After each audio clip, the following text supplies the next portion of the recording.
E aí eu acho que quando a gente trabalha com uma expectativa de que os outros reconheçam, a gente trabalha sempre agoniado.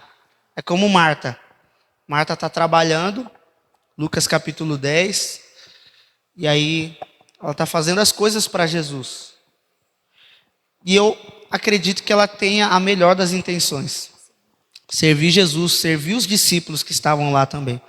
Só que quando a gente trabalha sem esse senso de satisfação em Deus, a gente quer dar ordens a Jesus. Senhor, manda. Engraçado, cara, uma vez eu preguei sobre esse texto e eu nunca tinha percebido isso. Mas, biblicamente falando, no Novo Testamento, ela é a única mulher no Novo Testamento. Presta atenção nisso. A única mulher que ousa mandar Jesus fazer algo. Exceto Maria, que deu a entender que era para Jesus transformar água em vinho, né? Mas ficou lá nas entrelinhas. A única que ousa dizer Jesus. Eu aposto que ela era colérica. Mulher assim, e colérica, dando ordem. E aí, cara, quando a gente trabalha insatisfeito com o Jesus para quem nós trabalhamos, nós queremos dar ordens para Jesus. E aí ele vai sempre chamar a nossa atenção e dizer: Marta, Marta, Tiago, Tiago, você está muito atarefado. E, tipo, não faz sentido, cara. Escolha a boa parte. Escolha a boa parte. Que aí o serviço vai ser uma consequência, né, do relacionamento e não a causa, tipo. Sim, nossa, né? Isso aí é muito forte. Isso é muito forte. Ó, tem até um negócio que eu percebo no Novo Testamento, principalmente no Evangelho de Lucas, que fala sobre o anjo Gabriel. Todo mundo aqui conhece o anjo Gabriel?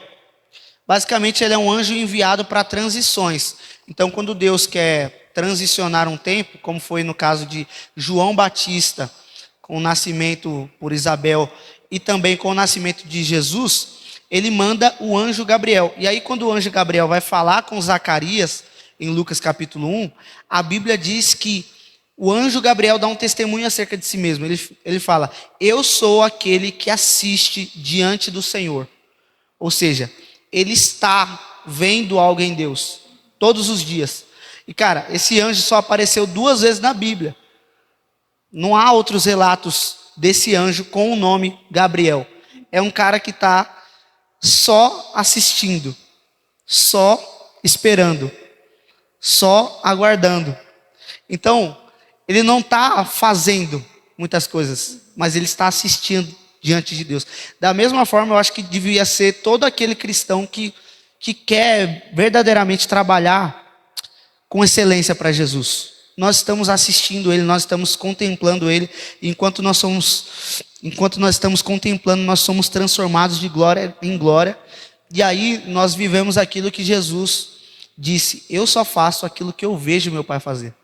Então, eu acho que assim, Jesus estava tão satisfeito em Deus, porque ele passava mais tempo orando e se relacionando com Deus do que trabalhando para Deus. E aí quando ele trabalhava, o trabalho gerava fruto. Isso é muito louco, meu amigo. Isso é doido, cara. Aí eu fico pensando assim, né, como pastor. Cara, eu quero trabalhar tanto, quero fazer tanto. Quero que a igreja cresça. Todo mundo quer isso, né? Todo pastor deseja, sabe? Desejo demais, cara, que dê fruto, dê um fruto visível, né? Mas, cara, o nosso trabalho de verdade, o trabalho mais difícil que a gente deve fazer é descansar em Deus. A Bíblia nem fala para a gente trabalhar demais. Quando os discípulos, ou alguns, perguntaram para Jesus: Senhor, qual é a obra de Deus? Aí Jesus resume e fala: mano, nunca entendi esse texto de maneira tão plena como eu tenho entendido nos últimos dias. Os discípulos perguntam: o que é a obra de Deus? Jesus diz: a obra de Deus é crer naquele que Ele enviou. Aí fiquei pensando assim, mas como assim? A obra de Deus é crer? Como assim a obra de Deus é crer? Crer é muito fácil. Eu preciso trabalhar, preciso fazer demais. Eu preciso ir pregar o evangelho. E tudo isso a gente tem que fazer, né? Mas Jesus, ao ensinar sobre pregar o evangelho, diz: a colheita é muito grande, mas poucos são os trabalhadores. Ore para que Deus envie os trabalhadores. Aí voltando para esse texto sobre o crer, eu fico pensando assim, por que a obra de Deus é crer? Nossa, é uma maneira muito simplista, né? E a resposta é que crer e descansar em Deus e em quem Deus é muito mais difícil e muito mais trabalhoso do que trabalhar meramente. Sabe, eu acho que para Maria era muito mais difícil ficar em casa, sentada aos pés de Jesus, ouvindo o que ele tinha a dizer. É muito mais fácil ser como Marta, sabe? E é uma luta, né? É uma luta. E a gente parece que não cansa, né? A gente está sempre querendo fazer alguma coisa. Parece que Deus, acho que Deus vai me amar mais se eu fizer mais, se eu trabalhar mais, né? A gente tem esse entendimento bem equivocado. Mano, eu acho que até com relação ao evangelho, cara, demorou muito tempo para eu entender que a salvação não era pelas minhas obras. Obviamente, né? Logicamente eu falava assim, não é pelas minhas obras, mas direto eu queria trabalhar para conquistar o amor de Deus. Então, quando você entende que você é filho, que você não fez nada para ser filho, por exemplo, o que você teve que fazer para nascer? Nada. Quem fez foi seu pai. O negócio é tão difícil descansar naquilo que Deus já fez, na obra que Deus já fez, que a gente quer ficar querendo comprar o amor de Deus, né? A gente quer, trabalhar para... Não, aí Jesus vai me reconhecer, aí as pessoas vão me reconhecer, mas o negócio é descansar em quem Ele é, né? Ou seja, a gente já perdeu o coração, né? Jesus disse, os fariseus ficam fazendo para ser vistos, já receberam, já receberam a recompensa deles. Gente, eu quero perguntar se alguém tem alguma pergunta dentro dessa conversa que a gente teve até agora. Isso, Rafael, cutuca a Drinha. Bora. Ô, Drinha, sempre você Parece que é um meme interno, né?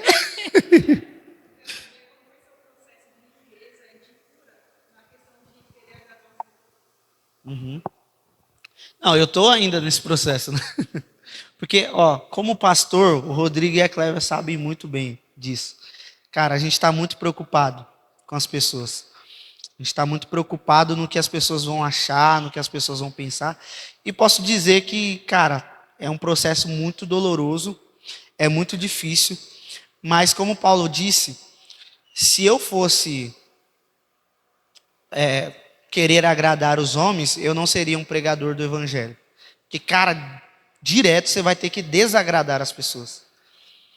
E é muito doloroso, porque, cara, você quer mostrar o que você sabe, né? Você quer mostrar para o que você veio. Por exemplo, tem muitos músicos aqui, né? A maioria das pessoas aqui estão trabalhando na área de música aqui da igreja. Então, cara, você quer fazer a melhor nota. E às vezes, não é nem para a glória de Deus, é para que as pessoas vejam e te elogiem no final, né? Então, é uma luta muito constante, é uma luta que eu ainda enfrento, mas eu acredito, cara, que Deus, Ele trabalha em nós, nesse aspecto, com pessoas que dão trabalho. Em qual sentido? No sentido de que Deus coloca pessoas que nos dão trabalho para trabalhar em nós. E à medida em que essas pessoas não nos elogiam, mais Deus vai formando a satisfação nele mesmo, em nós. Então é como se, por exemplo, cara, Deus vai colocar muitas pessoas, se você entrar nesse processo de cura, Deus vai colocar muitas pessoas para te humilhar. Isso é muito bom, cara. A melhor coisa do mundo é Deus te humilhar. Porque se Ele não te humilha, você se torna soberbo. E se você se torna soberbo, Deus vai te humilhar. Deus vai abater você. Então é melhor que você se humilhe antes, né? É melhor que Deus coloque pessoas, pastores. A igreja de Jesus faz muito bem esse trabalho. Porque na igreja de Jesus não tem muito glamour. Por exemplo, quando eu venho aqui e falo essas palavras bonitas, talvez a Bíblica da Paz aplauda aquilo que eu disse. Mas para o Rodrigo já está todo mundo acostumado com ele, né? Então, não tem glamour nenhum pastorear a Igreja Bíblica da Paz. Quando ele vai lá na nossa igreja, o pessoal fala, meu Deus, que palavra foi essa? Aí eu fico pensando assim, caramba, mano, preguei essa mesma coisa domingo passado. Que palavra! Nossa, pastor, não, de verdade. Aí eu falo assim, caramba, mano. Amém, glória a Deus pelo Rodrigo. Mas eu fico querendo, não, mas e a minha palavra? Não, sabe? Então, eu acho que a igreja de Jesus, ela nos quebra nesse sentido. Ela nos ajuda e nos cura. Eu acredito que tudo aquilo que Jesus faz é por meio da igreja dele. Então, tem me curado bastante eu não andar com pessoas que me acham o máximo, sabe? O Israel tem uma pergunta.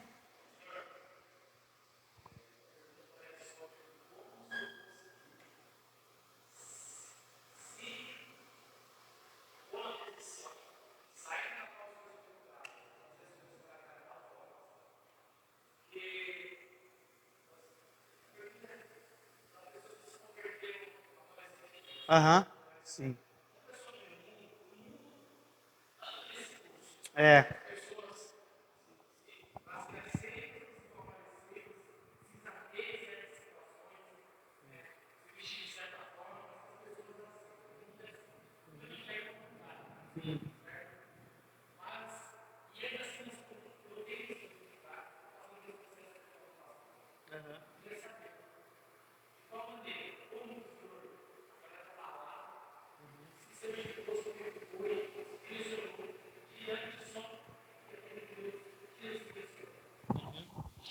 Olha, eu acredito que não é um problema você querer ser grande no reino dos céus. Quando a mãe de Tiago e João, ela chama Jesus para dizer: Jesus, coloca os meus filhos para sentarem do seu lado, né? E aí, cara, não é um problema você querer ser grande. Eu quero de verdade. Eu quero de verdade, tipo, trabalhar para Deus de uma maneira excelente, ao ponto das pessoas notarem, ao ponto das pessoas falarem: caramba, esse cara é diferente. Caramba, esse cara ama Jesus, eu quero ser igual a essa pessoa. Então, não é um problema você querer andar para agradar os outros. Porque a própria Bíblia diz que em Atos, no capítulo 2, eu acredito que no 42 em diante, fala que o povo, ele caiu na graça do povo. O povo de Deus caiu na graça do povo. Ou seja, as pessoas olhavam para a igreja e falavam assim: caramba, é isso. Isso aí está mudando o mundo. Entende? Então, não é um desejo ruim. Só que o que acontece quando nós nos convertemos ao Senhor é que até os nossos desejos, eles são santificados. É um processo que todo cristão precisa passar. E o que é a santificação? É o quanto mais eu entrego de mim para Cristo. É o quanto mais eu estou disponível para desaparecer. E aí, voltando para aquele texto, que às vezes eu perco a linha de raciocínio, mas eu tô indo bem, né? Toca aí. Mas ó, voltando para aquele texto, Jesus disse: o maior no reino é aquele que serve. Então, eu quero ser o maior. Eu quero ser o maior. Então, eu tenho que ser o que mais serve. Entende? Então, cara, não tem problema você andar com o desejo de melhorar, de ser um cristão melhor. Se você tem quanto tempo de convertido, meu amigo? 8 anos. 8 anos, então você não é um novo convertido, né? Sei lá, né? Depende, né? Então, volta também aquilo da comparação, né? Porque comparado a um cristão de 30 anos, você é novo. Comparado a alguém com 5, você é velho já. Oi? 35, olha.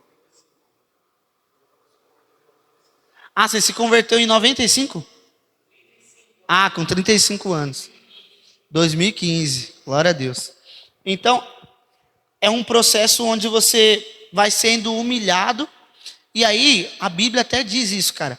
Deus, quando ele percebe que existe um coração quebrantado e contrito, no sentido de nós nos humilharmos diante da presença dele, ele vai nos exaltando.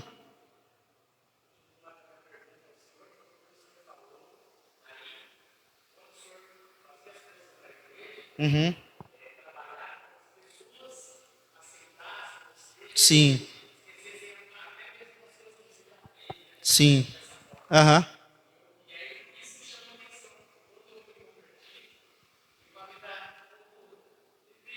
Uhum. Sim.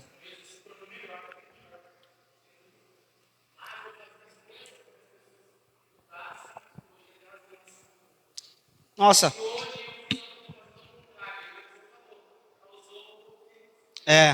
Mas ó, eu acho que das maneiras que é melhor para explicar isso, cara, é naquele texto de Mateus capítulo 4, que fala sobre a tentação de Jesus no deserto. Jesus foi levado pelo Espírito para o deserto e ele foi tentado. A primeira coisa que Satanás tentou ele, porque ele estava com muita fome, foi: se tu és o Filho de Deus, manda que essas pedras se transformem em pão. E eu acredito que a gente cai quando a gente quer viver para nós mesmos. Então, não seria pecado Jesus transformar a pedra em pão. Mais tarde, ele transforma ou multiplica, né? Poucos pães em muitos pães. Só que a diferença é que Satanás, ele quer fazer com que Jesus trabalhe e viva para ele mesmo. Entende? E aí, ele usa justamente a questão da identidade. Porque ó, se você for parar para ler, a Bíblia, ela não é um livro escrito, você sabe disso, né, que você já tem muito tempo na fé, mas só para deixar claro, a Bíblia, ela não é um livro escrito por capítulos e versículos. Foi feito assim para que nós tivéssemos uma fácil compreensão, né, para que a gente pudesse memorizar de maneira mais fácil. Mas ó, o capítulo 4 vem depois do capítulo 3.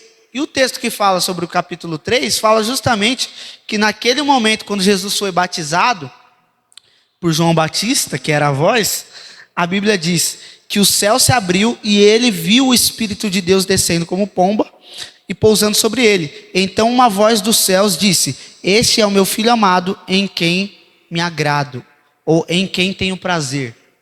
Agora, olha o que é o segredo nisso. A tentação de Satanás foi justamente: se tu és o Filho, faça.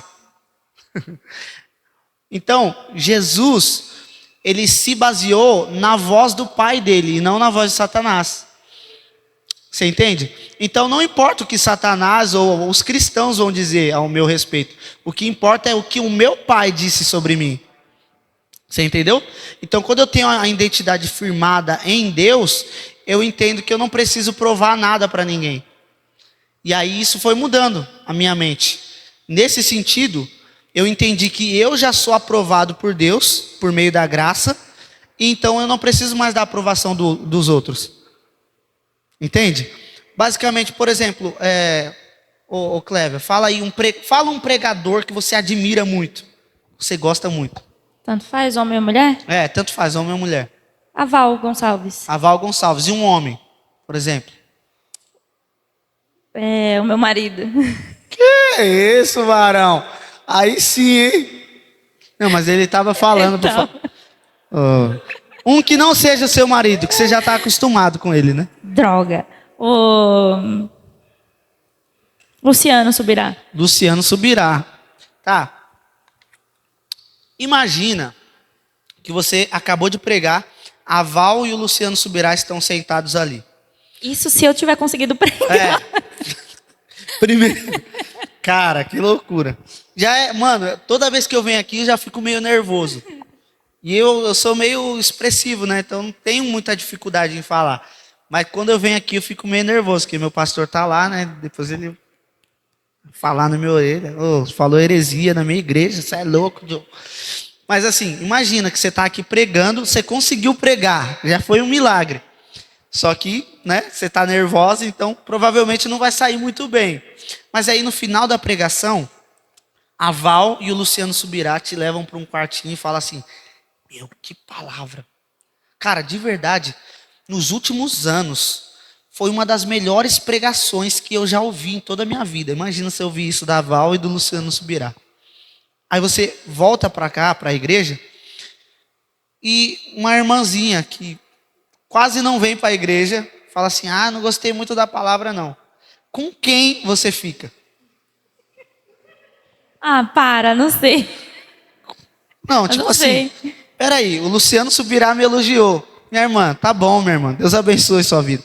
Você não vai ligar tanto para a opinião dela, porque a opinião de quem tem mais autoridade sobre pregação conta mais. Então, quando Deus fala para Jesus: esse é o meu filho amado em quem eu tenho prazer, é muito fácil, né? Quem eu vou dar ouvidos? qual opinião vale mais? Explodiu, né? Qual opinião vale mais? É isso. Basicamente, eu comecei a entender que a opinião de Deus valia mais. Aí, quando você vive para agradar a Deus, para ser agradável a Deus, Deus vai testificando com o seu espírito que você é filho de Deus. E, meu amigo, aí já era. Aí você não precisa provar mais nada para ninguém. Aí você tem liberdade para ser até você mesmo, né? Tipo, natural. Mais alguém? Alguém mais? Vamos lá, gente. Faz uma...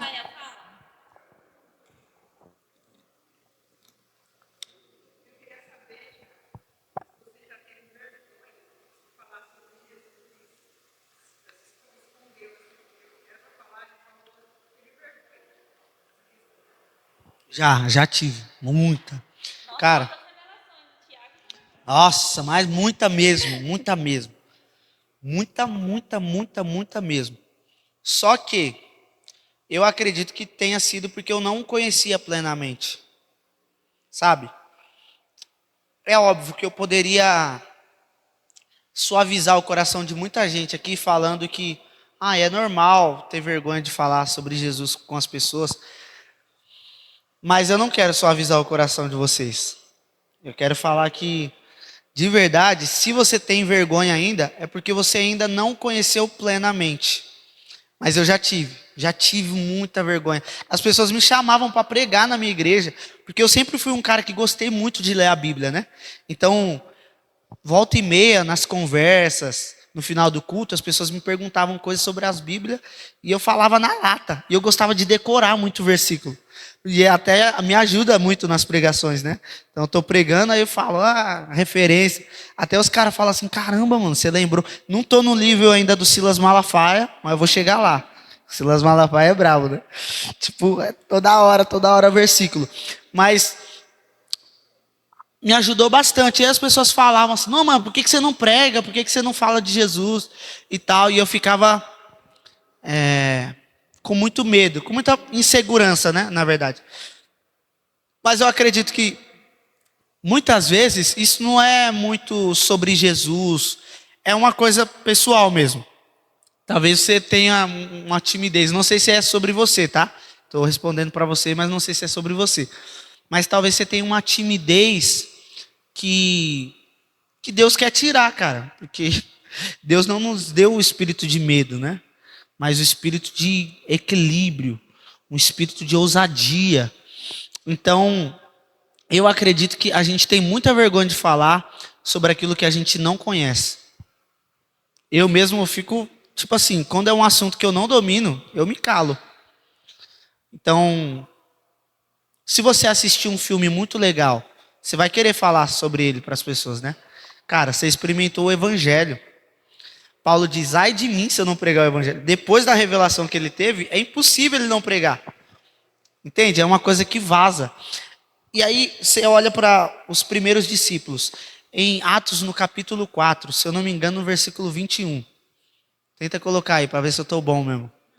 Atos 4, versículo 21 ou 18, eu não lembro muito bem, mas eu acho que é Atos capítulo 4.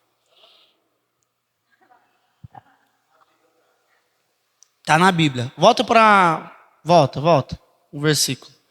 É isso aí, 20. Foi quase. Volta no 19. Pedro e João, porém, e aí o contexto fala que eles estavam sendo perseguidos, né?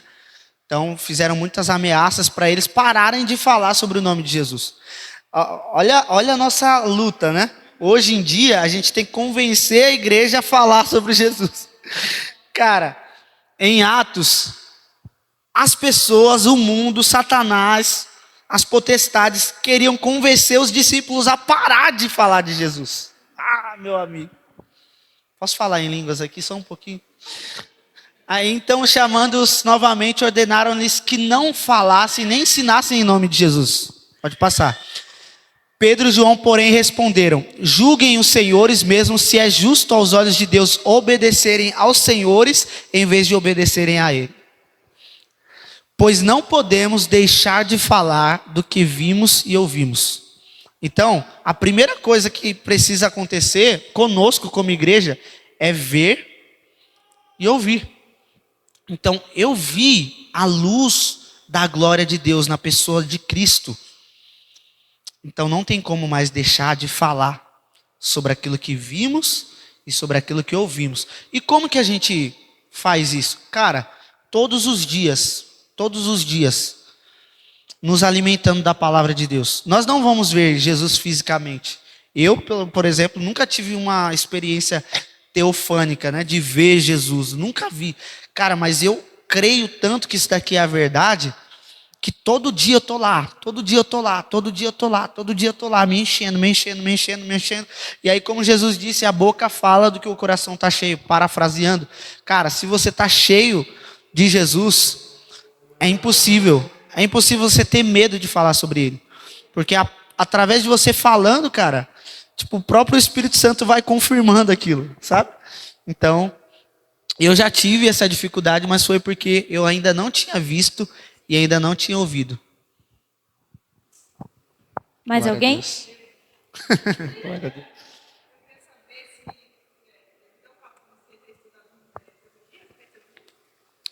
Eu li uns livros, né?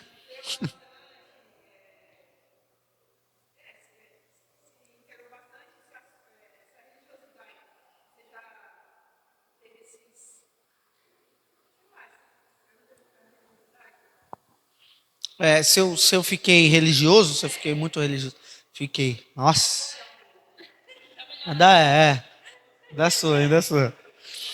Mas é verdade. Porque, sei lá, cara, eu acho que se você busca só conhecimento, só informação, você se torna arrogante. Até o próprio apóstolo Paulo disse isso. Ele fala assim, que acho que é 1 Coríntios. 1 Coríntios, nos primeiros capítulos. Estava lendo esses dias, né? Mas está na Bíblia. Aí Paulo fala assim que o conhecimento deixa você arrogante. Então, às vezes a informação demais vai te deixar arrogante. Ou seja, você vai falar só sobre o que você tem informação. Mas a palavra conhecer na Bíblia, várias vezes está atrelado à experiência com Deus. Geralmente a gente fala aquele texto lá, cresçam na graça e no conhecimento, né? Aí eu, como um bom pentecostal, eu entendi assim, na graça é o fogo, é o mistério, é o Tare, Clay, or Fairy. Só que conhecimento é a Bíblia, né? Então eu tenho que crescer no charabacanta e tenho que crescer também na Bíblia. Mas conhecimento na Bíblia é experiência. Tanto é que Oséias diz, conheçamos e prossigamos em conhecer o Senhor. Então, conhecer o Senhor envolve também meditar na palavra do Senhor. Mas é mais sobre a experiência que você tem com Ele. É como se fosse um andar com Ele. E eu acho que o andar com Jesus te tira desse lugar de religiosidade. Então eu fui vencendo a religiosidade através do amor a Jesus, sabe? Conhecendo verdadeiramente, andando com Ele. Eu acho que é isso. Mais alguém pra gente encerrar? Tem alguém? Só a Adrinha veio no culto hoje, né? Só veio a Adrinha hoje, né? Edson, Sueli, Mari, Jefferson, Andressa. Vou deixar a Adrinha encerrar então por vocês, gente.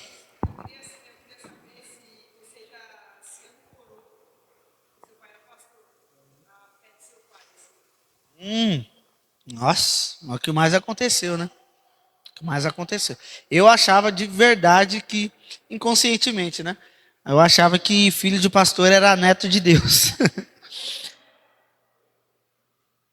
Mas isso aí negócio, não está na Bíblia.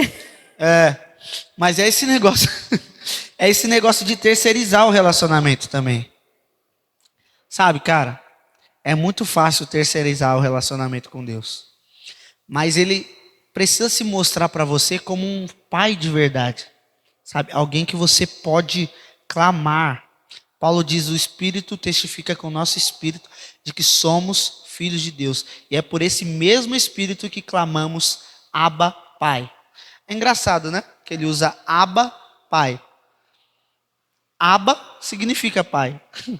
Então é pai, pai.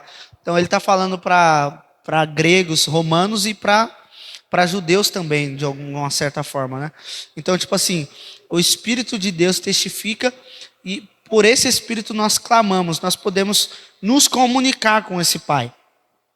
Então, essa revelação da identidade de filho, cara, ela vai mudar todas as áreas da sua vida.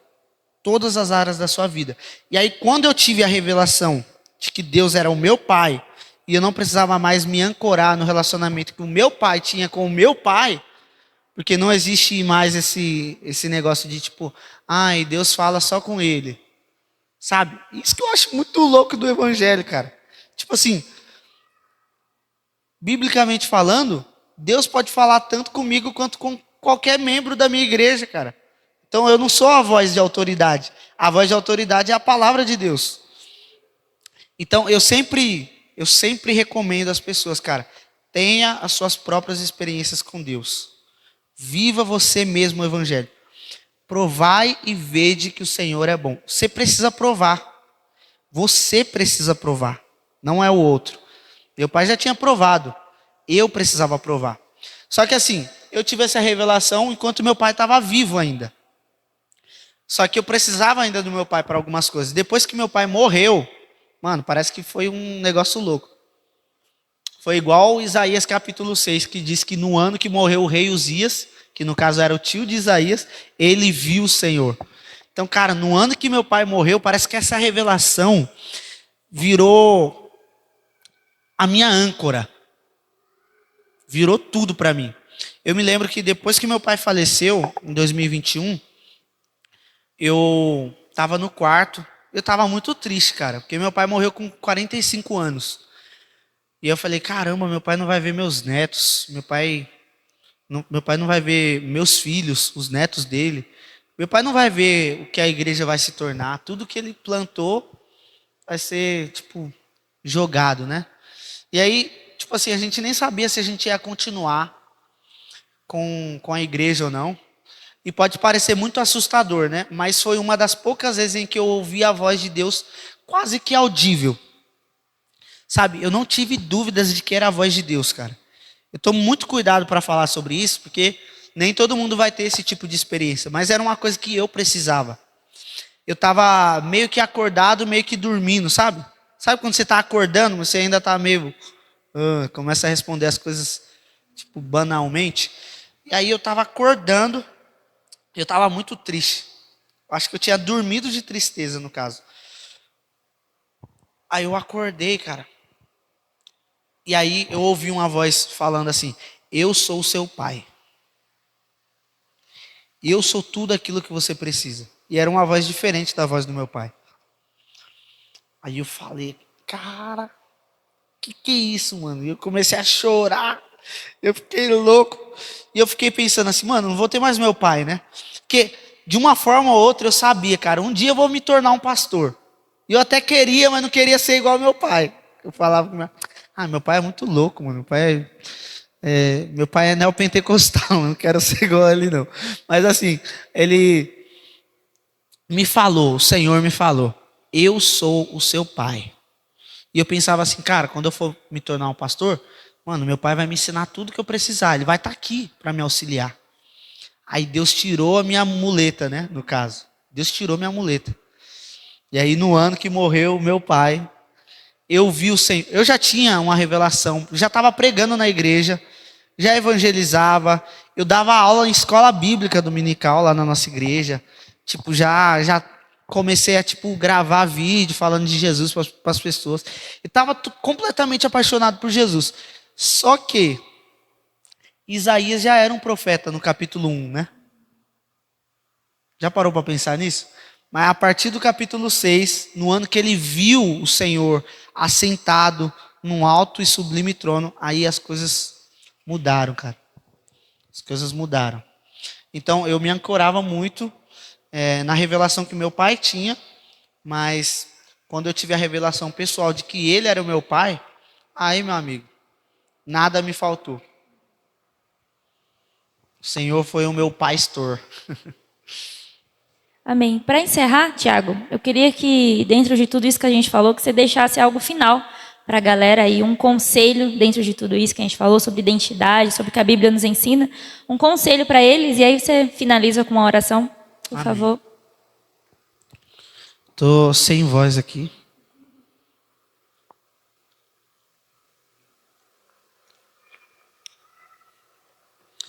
Eu acredito que o melhor conselho que eu posso dar para qualquer pessoa aqui, e é um conselho que eu tento me dar todos os dias, é: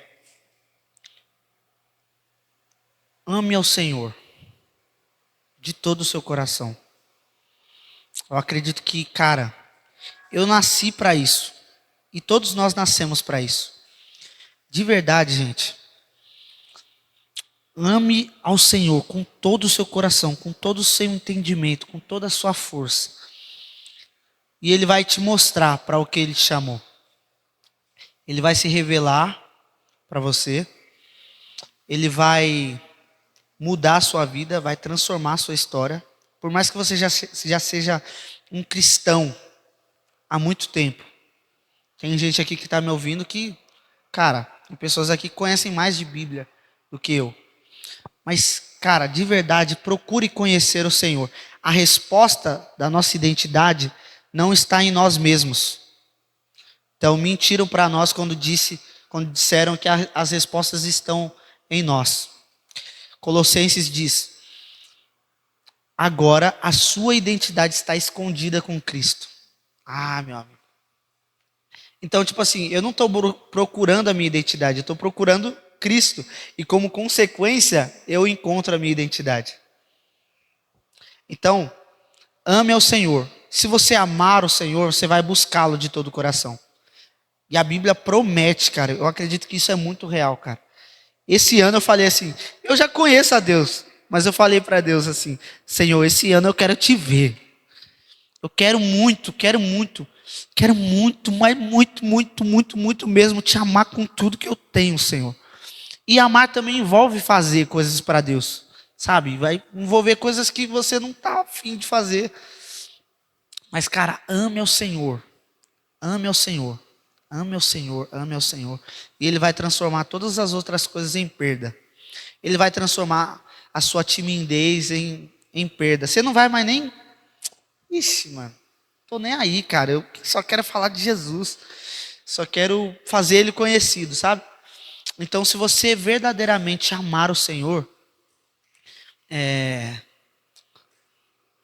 Ele vai se revelar ainda de maneira mais profunda. Ele vai se revelando, né? Ele vai se revelando. A Bíblia diz que quem muito foi perdoado, muito ama. Então, a primeira coisa que você precisa saber para amar muito ao Senhor é que Ele já muito te perdoou. Ele muito perdoou. E aí, cara, como Ele muito te perdoou, a resposta ao perdão que Ele te concedeu é amá-lo de volta.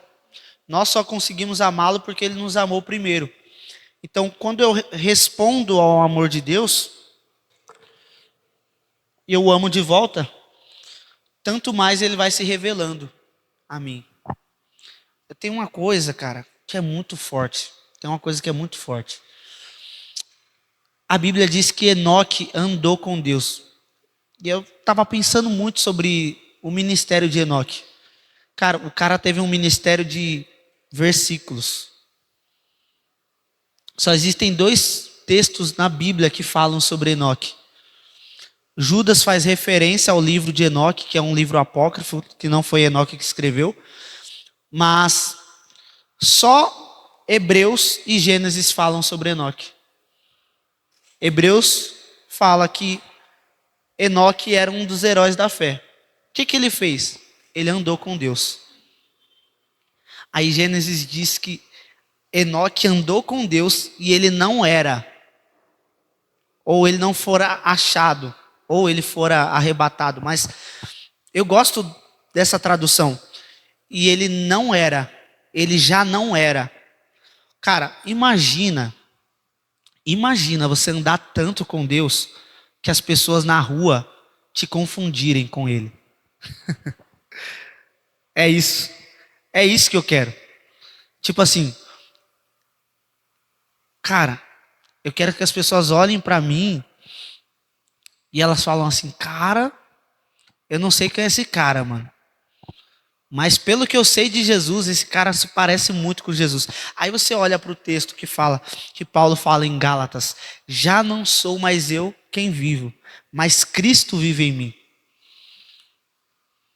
Aí você linka isso com o testemunho das pessoas sobre os cristãos. Você sabia que os primeiros a chamarem os cristãos de cristãos não foram os cristãos? Caraca, mano. Para pensar nisso. Tipo assim, imagina, pastor, as pessoas saindo aqui da Bíblica da Paz e as pessoas falarem assim, cara, esses caras são diferentes, mano. Eles são discípulos de Jesus. Pelo tanto que eles amam uns aos outros, nós sabemos, existe um Deus, cara. É impossível que não exista um Deus. Então, eu acho que esse trabalho de identidade, de firmar a nossa identidade em Deus, é a cada dia mais, nos esvaziarmos de nós mesmos, negarmos a nós mesmos, a fim de que Cristo apareça, a fim de que Cristo seja o centro. Foi muito perguntado aqui sobre o meu testemunho, né? Cara, meu testemunho não muda a vida de ninguém. Pode ser que tenha inspirado algumas pessoas aqui. Mas, de verdade, eu quero que depois desse encontro as pessoas só lembrem de uma pessoa, Jesus, cara. Ele é o centro de todas as coisas. Então, nosso trabalho é andar com Ele. E à medida em que nós andamos com Ele, a gente vai se parecendo tanto com Ele que as pessoas até esquecem de nós. Aí a gente não se importa mais com reconhecimento e a gente fica livre para servir os outros. Que a gente não serve mais com base naquilo que esperamos do outro, mas em quem nós somos em Deus. Acho que é isso. Amém.